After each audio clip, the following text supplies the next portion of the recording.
Man, I am not here. Casey, allow me... What's up, Shane? Allow me to be an old man yelling at the proverbial cloud for a moment. All right? I am not here for like auto-driving cars and things of that sort. However, as the highway was blocked on the way here, I'm like, you know what? Even if it's going to release chaos upon the universe, let's just open up the warp gates, okay? Open the warp rift? Open it. Open it, because okay, Erebus. It took me an hour and a half to get here, and it was just every red light, 35 miles an hour. I hate crawling. That. Brutal. Hey, but at least we don't live somewhere like California where it's gridlocked for hours on end. Oh, you mean like it was on the highway? It was that bad? It was like that. It was like a... You couldn't see the wreck. It was just locked up all the way down. So I turned around and went all through some back road area. I found a speed trap that I didn't know existed, which was 25 for about 5 miles. Oh, yeah. There was nothing around. Apparently, it's in preparation for future improvements in the area, but they had somebody pulled over too. So I guess they're getting the revenue up. This is 40K Fanatics, ladies and gentlemen. I'm What's Shane. up, guys? That's Casey. We're going to talk about, I don't know what. I'm hyped. Dab. I got my, what would you say that I'm wearing right now here, Shane? That's your Hawkman mask? This is my lore hat. That's your lore hat? This is my lore hat, sir. Is it hard to read with that on? Yes, it is, and I'm going to have to take it off. Because my head's grown. He's got a foam helmet with wings on the side. I'm not putting that on. Oh, come on. I made it back when Thor Ragnarok came out, so it's pretty dope. I'm cool like that. If you listened to our podcast last week, this is the opposite, where I am very, very tired, and Casey is. I drank a Red Bull for this, man. I am ready. Let's go. Yeah, you're on one. Pop the bits box open, because I've got stuff to say. Okay, say your stuff. Well, I mean, you could say your stuff first if you want to. Nah, man, you get it. Man, I've been painting. I can't wait to do a shocker. I can't wait to do a paint pod. Next week, I'd hereby decree that we do painting talk. Yes, I'm here for that. Let's do it. But as a little bit of a sample, my idea was to find some stuff that was a little less high stress, because I had gotten down. My pile of shame had decreased to a point that all I had left was complicated stuff. And I didn't want to do that. I'm about to buy a house finally on Friday. I'm going to have to move. It's going to be a whole, folks. Yeah, it's going to be a whole ordeal. So the last thing I wanted to do, the last thing I wanted to do was experiment on something and fail and have to figure it out. So I've gone out and bought myself a whole bunch of Marvel Crisis Protocol models, and I've almost got the 10 that you need to make a roster to play. And they look good. They do look good, and they are so fun to paint, man. I'm doing a lot of yellow and a lot of light green, because what I've done, I'm not the biggest fan of of Disney's Avengers, okay? I feel like a lot of those movies are kind of hit and miss, Lately, it's maybe the writer's strike will fix that. Yeah, we need the scabs in there, somebody. Okay. Because that... Why don't you like it? That Ant-Man and Wasp Quantumanium was... trash bag. I liked it. It was awful. I liked it. It tried to go for the record for most times. Any movie with Bill Murray slaps. Who's any movie? Was that Michelle Cox that played the it was Michelle Pfeiffer that played the mom that was trapped in the quantum realm? I think it was as if Michelle Pfeiffer was going for the record of most drama caused by I can't tell you right now. Oh my gosh, yes, that I hated that so much. It's like, I can't tell you, we have no time. Dude, you are there's nothing going on around you. We're in the quantum realm. We got nothing but time. Nothing but like seriously, the whole first half of the movie, that drove me nuts. The whole first half of the movie, and the movie's like nearly 3 hours long, it felt like. I mean, it was a movie like when I tried to watch Dune. I still haven't finished Dune, by the way, folks. Like, they didn't even do it in a good way either. It was like I had watched that movie for 5.5 hours, checks time, 45 minutes in. Gosh. But otherwise, the movie's great. So anyhow, okay. We'll let you guys know when we start a movie review podcast, okay? For real. But Henry Cavill, get on it. Let's go. Yeah. Make the movie. Can we just talk about the Warhammer show? Like, give us the Warhammer show. Let's go. Amazon. We'll be reviewing every episode. I'm going to have to get Amazon Prime or something, I guess. Do live streams. I swore I wasn't going to pay for any more TV. I guess I'm going to.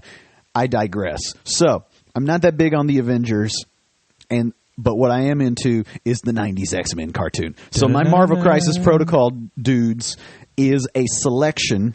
I love that rogue you did. Yeah, 90s X-Men and the cameos that showed up in the cartoon. So I've got Blade already. I picked up a Spider-Man. I forgot about those. Yeah, and now I'm here for that 90s Spider-Man.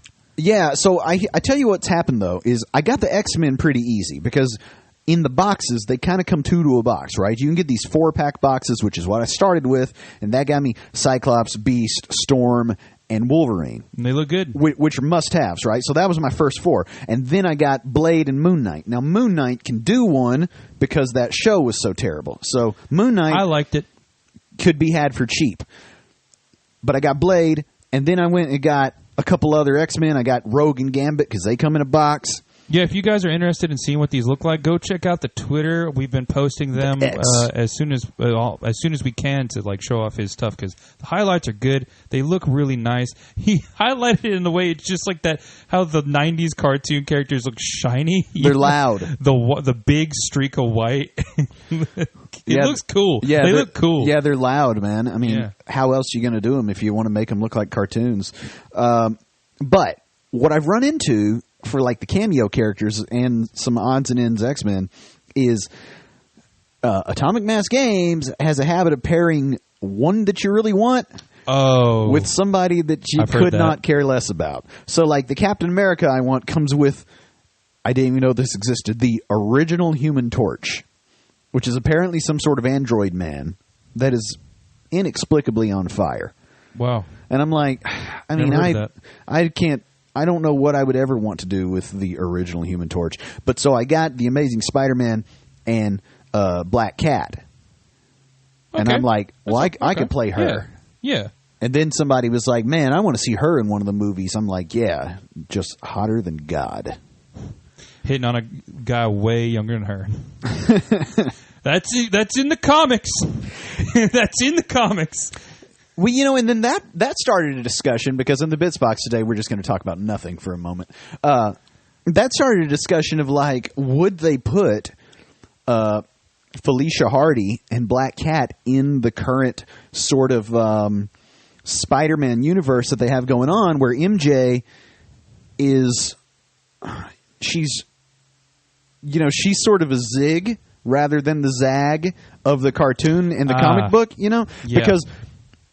You want to have, like, sometimes they do that thing where they add in a different love interest than what is traditionally put in, and then sometimes it works, most times it doesn't, but you're kind of like, are you saying that you would think Black Cat could pull that off? No, what I'm saying is I don't think in the current sort of social climate we're in, it would be I don't think that Disney and current, blockbuster movie writers would have a situation where the new hotness comes to town. Uh-huh. And then MJ spends the whole movie feeling some kind of way about that. Like, that is not...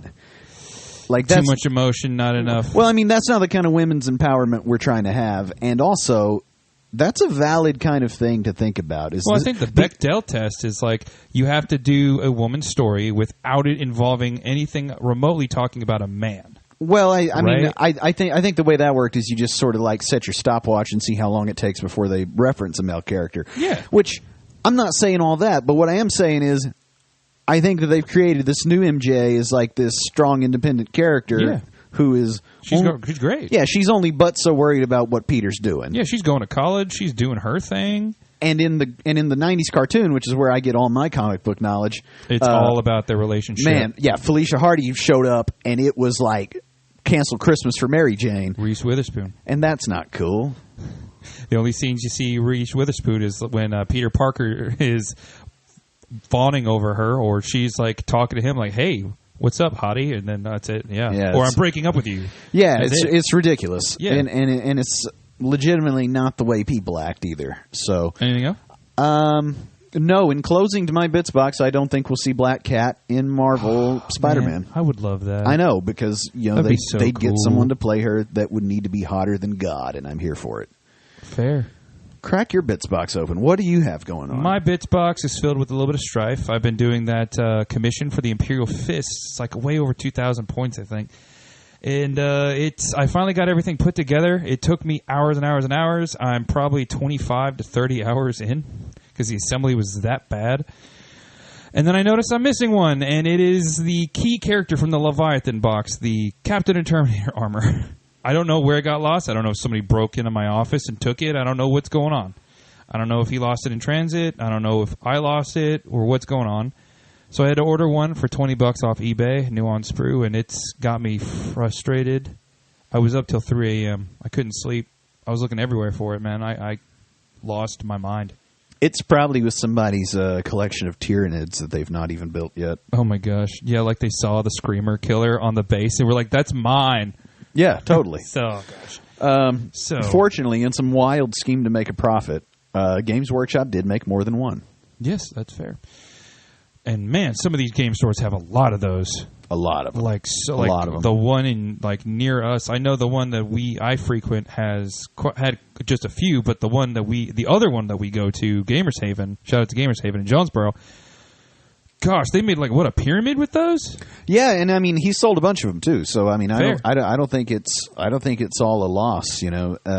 New people. They sold out over at the one I go to. Yeah, new people getting in the hobby are still going to buy that Leviathan box. Yep. Months down the road. So. That's not going anywhere. And that's my bits box. So I'm gonna shut it. Close it because we've got a lot of lore to talk about today. What are you going to teach me about? Because I don't know S about F. Okay, Casey. So this is going to cover the basics for a lot of Warhammer 40K. We're going to knock it out. Today is Horus Heresy, Seeds of the Heresy, Part 1. Horus's Downfall. Let's go. When's Part 2 come out? Whenever we feel like it. I don't know. We'll see. Let's leave those people in their seats because all they need is the edge. Yeah, I'm talking like that today because I am so hyped. Let's go. Okay. Any questions? I'm leaving.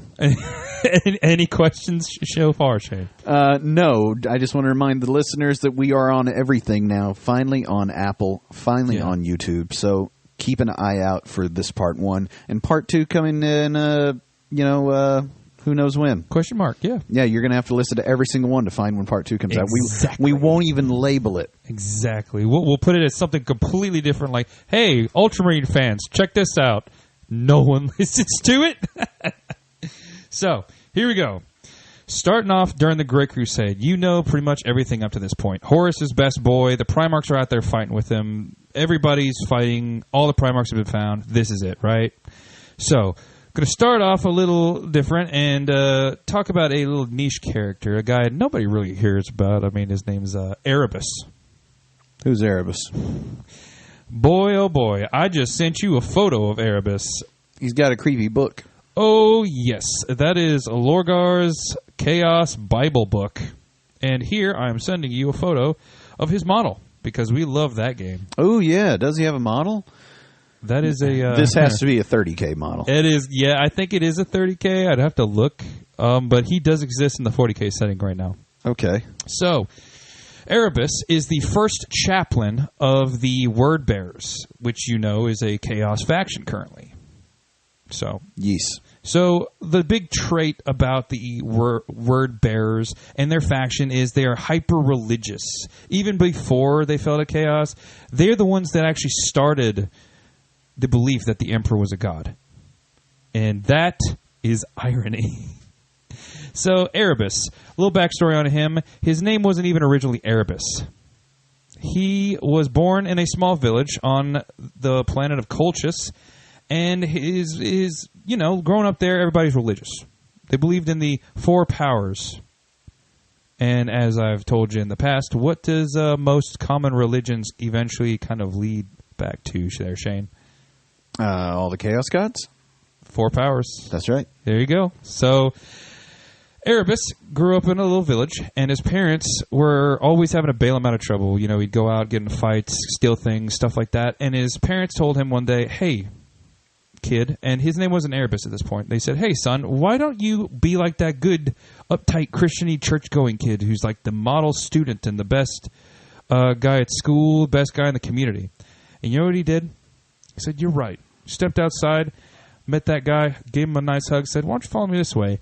And I think he was like 10 or 12 at this point, and he strangled that kid real quick. Oh, he did him like Gollum did his brother? Did him dirty. Or Smeagol did his brother? Took him down, murdered him, then went to a tattoo parlor and tattooed his face to look like that kid and changed his name to Erebus because his parents were like, why don't you be more like Erebus? Oh, no. So he would eventually join the Word Bearers. And he is the dude, and when I say this, you go into any Warhammer 40K community or chat or anything and say, who here hates Erebus? 9 out of 10 guys will tell you that they hate him. Why? That one dude is the one who just joined 40K. Uh-huh. Erebus is responsible for pretty much everything that goes wrong in 40K. He corrupts his Primarch Lorgar. He corrupts Horus. He corrupts pretty much most of the 40K factions that fell to chaos. And he's responsible for even team killing. He is just the worst kind of guy. He follows chaos not really for the same reasons Lorgar or other word bearers do it. He wants power. He's just your Saturday cartoon bad guy villain. But he's also like 40K Abraham? Pretty much. 40K Paul? He is not, in any sense of the word, a good guy at all. Right, but he's out here like preaching the word and bringing everybody into the fold. To save face. So the Word Bearers started the chaplaincy, which, as you know, is a Space Marine thing nowadays. They started out the biggest downfall. We'll get to the Word Bearers one day. The biggest flex that Erebus has ever done was on a planet of Davin. Horus goes in, meets this alien faction. Turns out they were humans in mech suits that made them look like centaurs, and they have these big lightning bows. Okay. They had quite a few worlds. They worked with aliens. They did a lot of cool stuff. They had super advanced technology, but they knew about chaos. So they had a little bit of museum. And they were like, don't touch anything in this museum. Horus was like, sure, I'll do anything for peace, because he was actually pretty level-headed with diplomacy. He was like, you're an alien? Cool, let's work together. But once you start shooting at me, I'm taking you down, son. So Erebus sneaks in after dark, finds this blade in the museum, steals it, and then the Interrex lose their mind, go after Horus, and are like, you follow chaos. He's like, I don't know what you're talking about. Because, as you recall, the Emperor told no one. So, the Interrex were so advanced, even though there were less of them, they were super equal footing against the Space Marines. But it's kind of like you or me. We're super advanced, but if a gorilla burst in through the door right now and tried to fight us, we would be done. Right? Right. You think you could take a gorilla? I don't. Well, I mean, go gadget shoddy, but I don't know, man. I keep that thing on me. So the Word Bearers and Lorgar would eventually fall to chaos, and this would eventually lead to the fall of Horus. Keep that in mind. They destroyed the Interrex, took over their worlds, left the Imperium in charge, left the general of the Imperial Guard that they had in charge. They left, and then eventually we're going to switch gears here, talk about some Thousand Sons, which are quite hot on the tabletop right now, wouldn't you say, Shane? No, definitely. How about them Cabal points, my man? Well, double Flamer Overwatch. Yeah, it's cheese. That's what you're talking about, the cheese? Yeah. Yeah. I have so many questions about... about the last guy and the word bearers, Erebus, but I feel like that you've got a lot of places to get to pretty quickly. Well, what's your question? Well, give me like top 2 questions. Okay, well, I mean, really top 1 question. At this stage, had what was the guy's name? Erebus. Had Erebus fallen or been contacted by the Chaos Gods? He was actually always involved with the Chaos Gods.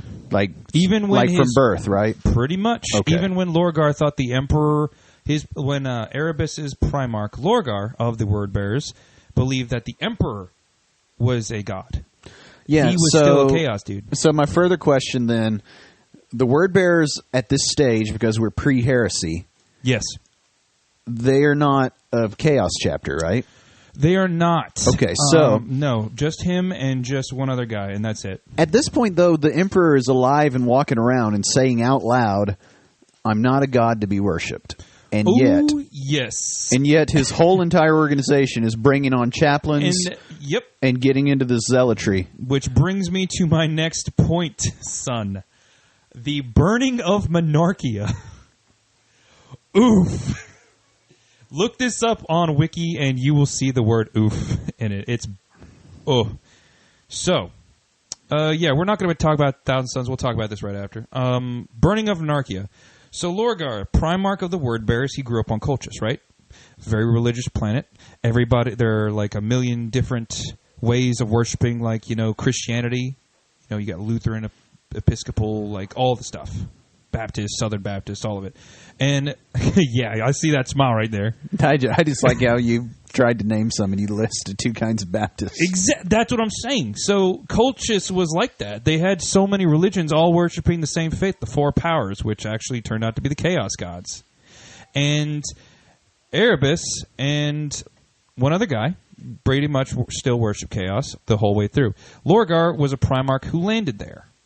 He would become to be found by the Emperor and reunited and brought on the Great Crusade. Lorgar united the whole planet through a holy crusade.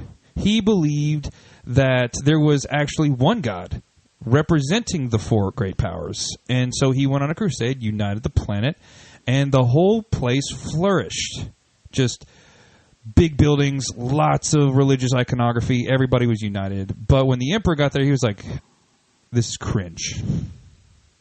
I could not hate this more. So he met his dad. He brought him on to the Great Crusade. And he needed Lorgar because Lorgar's power, his Primarch power, was charisma. Out of all of them, all Primarchs are warriors, but Lorgar always said that he was not a warrior. He was, a priest, a diplomat. And he could sway these planets into compliance very well. And that's what the Emperor needed. But here's the thing. He believed that the Emperor was the Jesus of the 4 powers, and he started telling all these planets he took over that he was the new faith in the way. And it was not a big deal. The Emperor kept saying, don't do that. Don't do that. Don't do that. And he kept doing it. Eventually, it got bad because his compliance rate was very, very low. He brought in very few planets. And they were starting to burn people at the stake for not worshiping the Emperor. So he called up boys, and you probably heard of these guys, the Ultramarines, and their Primarch, Guilliman, to meet Lorgar at one of his best planets. It's like his home planet's neighbor, and it was there, Jerusalem. Had a city called Monarchia, essentially Jerusalem, and he had the Wordbearers rally outside. Oh, gosh, he had the city bombarded from the freaking sky, burnt to ashes, and had the Ultramarines kill everyone in the city. Then he had the Wordbearers, who are from there, gather on the ashes in rank and file, and then he used his psychic power to make these 100,000 Space Marines and their Primarch just collapse to the ground on their knees. He was like, this is what a god is. You want to worship somebody? Here you go. But I'm not a god. Do what I say. Get these planets in line. Hurry up. And I imagine this sowed seeds of resentment. Yes. So Erebus saw his way in Lorgar, and that's how Lorgar kind of had a crisis of faith and eventually fell. Another situation, very similar to this, was the Council of Nicaea, which was the debate whether Space Marines needed psychers, like the librarians. Thousand Suns. all librarians, all psychic space marines. A few weren't, but mostly librarians. They were led by Magnus the Red, which you know. I'm going to send you his. I'm going to send you his photos. I'm going to laugh when watching your reactions on this. Here is his 40K model. Pretty dope, right? I'm familiar with that one. Here is, yeah, it's a pretty dope. That's the Horus Heresy model, I believe. Oh yeah, pre-transformation. Yes, Magnus. And here is the Magnus the Red, the Demon Primarch. Yeah. No, that's how I see him all the time. Yeah, and here is the Demon Primarch, the first Demon Primarch model. Oh no! What do you think about that? Bless him. I think that's from like the 80s. He's so bad. All right, so Magnus the Red built the libraries with a few other Primarchs. You know, they were like, we got Psyker Space Marines, let's use them. So the Emperor had this big meeting called the Council of Nicaea, where everybody who was an important figure in the Imperium met in these shadow boxes and would argue and debate anonymously where they stood on that happening. And then the Emperor would have his final say. At that point, the Emperor actually told Magnus when he met him about chaos. To a point, he didn't say what they were. He didn't say demons, but he said, there's a lot of bad stuff in the warp. I'm going to need you to tone it down. And often, he would have to say, stop doing that. Stop doing that. He's like, I want to use magic, Dad. He's like, yeah, I get that, but stop doing that. So, Council of Nicaea happens, and there's a pretty good argument. Magnus gave like the best speech ever, and the Space Wolf Primarch Leman Russ hated him. Like, they were brothers, but dude, he hated him. So he was obviously on the other side. And everybody was swayed. They said, let's actually use librarians. But then Leman Russ had one trump card, said, hey, look, he might be making a good argument for this, but he's using blood magic. Don't let him do that. He's bad. Which the Emperor told him not to. And the Magnus was like, what? Can you blame me? He kind of said, knowledge by itself is not evil. Whoever uses it is evil. Which is kind of right to a point. I mean, which is just totally nonsense when the rules to magic in 40K are that they work through the empowerment of the demons. Yeah. Like, and yeah, come on, man. Yeah, I mean, they're tapping into the warp, but you tap too deep, you're gonna learn quick. So the Emperor said, "No librarians. Librarian is done. Magnus, all of your wizards now have to pick up a bolter and shoot." Which every other Space Marine faction was like, okay, whatever. Magnus was pretty devastated, and then guess what he did? He just kept going. So, little bit of resentment there, too. Yeah, definitely. Yeah, I mean, you run Psychers, right? You use those Masters of Possession. Yeah, but I mean, the cat's out of the bag now. Yeah. So, eventually, we go back to Davin. Erebus is with Horus, who has now been named War Master. He goes down to the planet, and he finds that the general they put in charge of the planet is now corrupted by Nurgle. Again, at this point, he does not know about chaos. Erebus, turns out, 60 years ago, gave him that Chaos Blade he stole. Which, that basic guy, who had become a Nurgle Demon Prince, slices him up. Like, he kills the guy, but Horus just ain't healing. That Primarch magic, not coming into work. Yes. But then the Terminator's like, what do we do? The Apothecary's no help. Nothing can fix him. He's literally dying. He's Horus. He's the War Master. And he's our dad. So, a little nice guy came up, and I'm going to let you guess what his name is. I have no idea. It's Erebus. He's like, hey, you know those Boy Scout clubs, those warrior lodges I put in all the factions? And then Horus kind of had some of you guys? It's like, yeah, we're in troop like 9/11. And these guys, and he's like, well, there's a 212 right down the street. We could ask them for help. I know it's kind of heretical, but called the Serpent Lodge. Oh boy. So they put him in. They used their humana voodoo on him, and he had a fever dream while getting corrupted by Nurgle.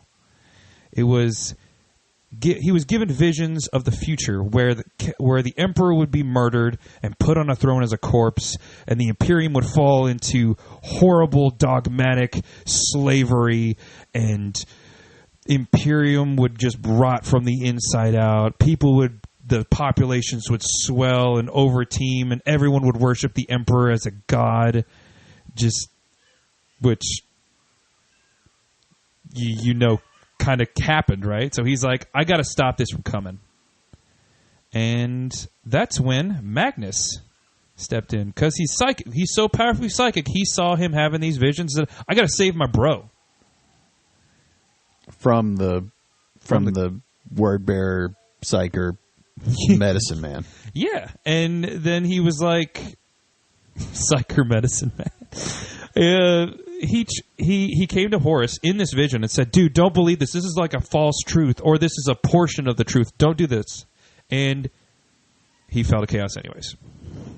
He wakes up, renames his legion from the Luna Wolves to the Sons of Horus, and that he would cast down the Emperor and all his misgivings. Because at this point, the Emperor had left the Great Crusade, went to go work on his stuff on Terra, and he was actually putting a lot of just normal humans in charge of the politics and the bureaucracy and stuff, and leaving the Space Marines out, because he wanted the Space Marines to be like a police force. And Horus not only didn't like that, but he was also in charge of all of his brothers, who some are just insane. So all of them are either like doing crazy stuff, or whining, or like, I don't want to listen to you. Dad's not here. I'm not going to listen to you. You're just my brother. And he was just having a hard time doing this. And the Chaos Gods fed on that, and that's how he fell.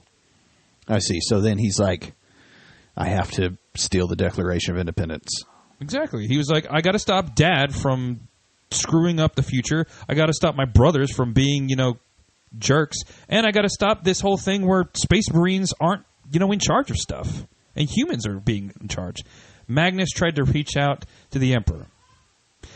Didn't work out the way he wanted. I'm telling you. He tried to use his psychic powers, which I told you he was not supposed to, and talk to the Emperor on Terra. When he got there in his little astral form or whatever, he found that there was a big wall there, psychically, keeping every psychic presence out. And he was like, I can't get a word to Dad. So what does he do? A warp entity showed up and was like, I am a peaceful soul, and I will help you power up and blast right through that wall so you can save the day and warn your dad. Don't try to call him. I'm going to help you. Who do you think that was? Tzeentch. Boy, oh boy, are you right. And Tzeentch was like, I got you, my guy, and power boosted him. They smashed right through that wall. He's like, Dad, I got to help you. And then all of these things that he didn't really know what they were started rushing and invading Terra. And they were all chaos demons all over the planet. And it destroyed his Webway project. The Emperor shut him down and was like, no, I warned you. Don't do this. And he sent Leman Russ, the one guy who hated him the most, to go help. He was going to bring Magnus back in chains, and that was a big problem. Because as he was on the way, Horus shows up, and it's like, oh, yeah, I just got a radio from Dad. He didn't just want you to get Magnus in chains. He wanted you to straight up kill him. Which was a lie, because at this point, Horus is now chaos. And he burns the whole planet to the ground, kills, and dude, he uses anti-psyker factions, his own space wolves. He uses Imperial Guard, and they just burn the planet to the ground. Leman Russ did. Yes. And Magnus is just he actually made it easy for them, because he thought that they were just coming to get him away in chains when really they were trying to kill him. So he used his psychic powers to make things easy for him, shut down people's perception, turn off defense grid, stuff like that. And that's how the Thousand Sons kind of, turned to chaos. Oh, because Lehman Russ had goofed up. Killed everybody home. Yeah, and he was a loyalist. He was just dumb. I see. Yeah. So they teleport out of there using this spell, and they end up on a Tzeentch planet called the World of Sorcerers, and eventually fall to chaos. Then we've got the events of Isstvan III. Horus consolidates his troops, corrupts some of the Primarchs, meets up on Isstvan III, where something pretty heavy happens. You'll notice in the Horus Heresy, a lot of Space Marines that came from Earth were around the Emperor a lot. So they were loyal to the Emperor. But the ones who came from like the Primarch's home planets weren't around the Emperor that much. So they were loyal to their Primarch. About 1/3 of every traitor legion turned to chaos. Or was loyalist, my bad. 1/3 was loyalist. So they put them all down on this place called Isstvan III. And then they just bombed them from the sky. Their own boys, their own sons, destroyed. And it was so devastating. It lit the atmosphere on fire. And people across the Imperium Psychers had that Yoda thing from Clone War, from the Revenge of the Sith, where all the Jedi died. And they were just like, oh. Our boys. There's a disturbance. Look what they done to our boys. So, a guy named Saul Tarvitz from the Emperor's Children gets word, goes down, he fights, and then a Death Guard guy gets word back. We'll talk about them later, everyone. At me. I dare you. Seriously, these guys are important. People love them. Anyways, word gets back. Rogel Dorn of the Imperial Fist hears about this and slaps the guy who tells him that Horus went traitor, over the top. And then they go, and he realizes, oh, maybe he's not full of it. Maybe Horus and these guys turned traitor. Well, they go to Isstvan 5, and that is where, this is the last one, I swear, Isstvan 5. To stop Horus, the Emperor's Children, the World Eaters, and the Death Guard, and all of their Primarchs. They meet up on Isstvan 5, where they have... Rogel Dorn wasn't at this, but he was like, go there, I'll reinforce Terra, and I'll meet you there. He sends the Iron Hands, the Raven Guard, and the Salamanders down.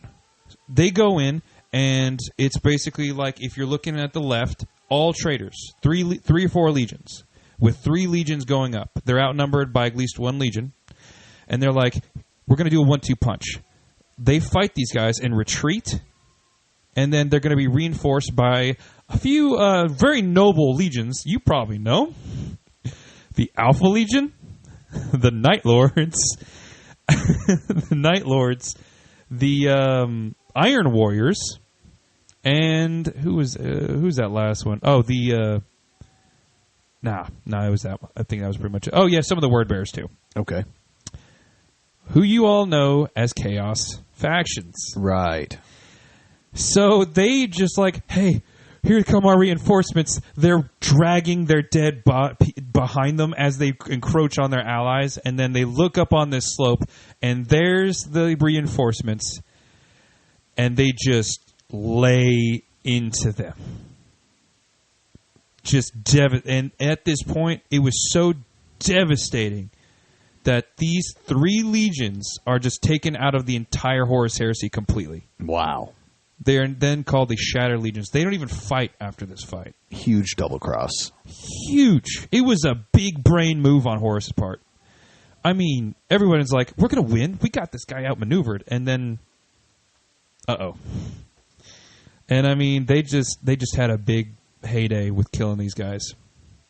After that awesome victory, Horus was slowed down a bit because some allied Space Marines actually managed to get the word out and stop these guys from betraying. The Raven Guard were in their element with the hit-and-run tactics. The Salamanders were really tough, but they had reinforcements elsewhere. And the Iron Warriors actually had their Primarch die at the hand of the Emperor's Children Primarch Fulgrim. It was devastating. And then Horus was just like, dang, I'm hampered. I gotta go. We're running out of time. So he consolidates his forces as best he can as they're killing these guys off one by one. They leave the world leaders there, and then they just head straight for Terra. And that is pretty much... That is the briefest summarization that I can give you of what happened to make everyone fall. I mean, I could tell you, like, Fulgrim, the Emperor's Children, he picked up a demon blade, and he turned it chaos. The Iron Hands Primarch was his best friend, but when he like stopped mid-battle because he was like, I don't want to kill my brother, he was like, why is my hand moving? Oh, no. And then he sliced his head straight off. Wow. His best friend, his biggest bro, the person he loves most in the world, dead at his hands. At the point that... cleanup at this point.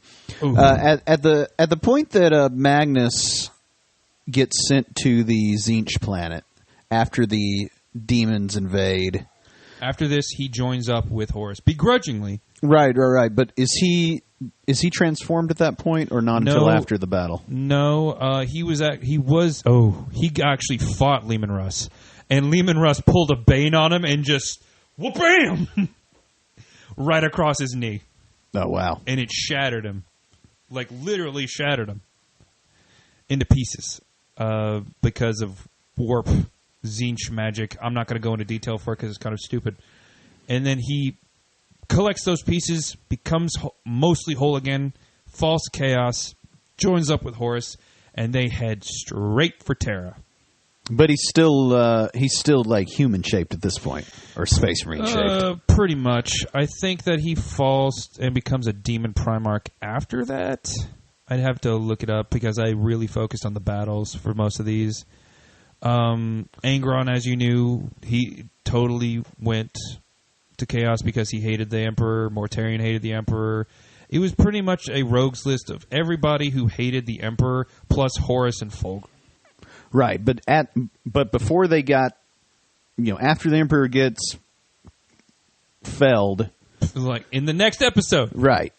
Then they get thrown off into the warp. Then they come back and they've all got wings. Let's see, because Angron. Okay, now that I think about it, yes, it was after the Siege of Terra. Yeah, because Angron is not fighting as his red butcher self. Well, he was actually red stage already. Yeah. But he was one-eyed. He doesn't have wings and giant teeth. Yeah, he came from a planet of sorcerers. He was a sorcerer. That was his thing. Best buddies with the Emperor, but man, the amount of times that the Emperor told him to knock it off is kind of ridiculous. Magnus, you mean? Yes, because he was arrogant. He was like, I'm powerful, but I'm special. I'm not going to fall. I'm going to get corrupted. Even though the Emperor made rules, I'm okay to break them. That's how they get you. And that is how they get you.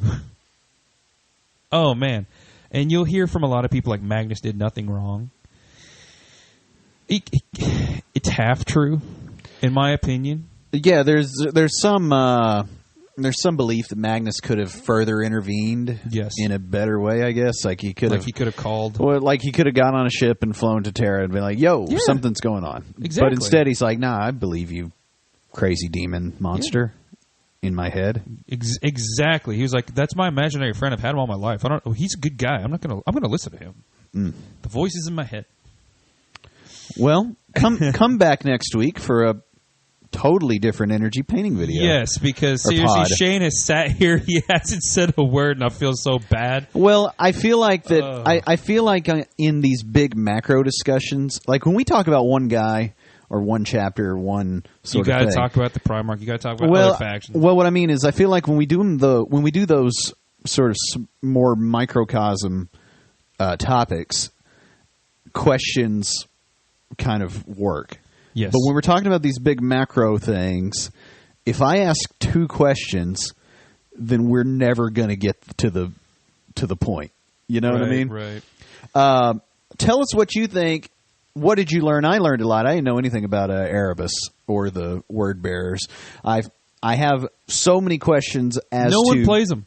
Yeah, nobody plays them. I have so many questions as to how all of the Space Marine chapters became so zealotrous before before the heresy. It's really cool. Being that interesting, right? Yeah, being that it was just the word bearers that were doing this. Yeah. But everybody had chaplains and whatnot. They started that. Right. But then it filtered down to all the others too, right? Yep. And the emperor's still there being like, hey, don't do that. That's not cool. We need to not be doing that. Exactly. I'm not to be worshipped. And that's in part 2, ladies and gentlemen. Come back, leave your comments, leave your concerns, tell us what you think. Check us out on X/Twitter, whatever we're calling it these days, at 40K Fanatics. I've been Shane. And I'm taking off my lore hat. Casey, taking off the lore hat. We'll see you next time. Bye. Peace.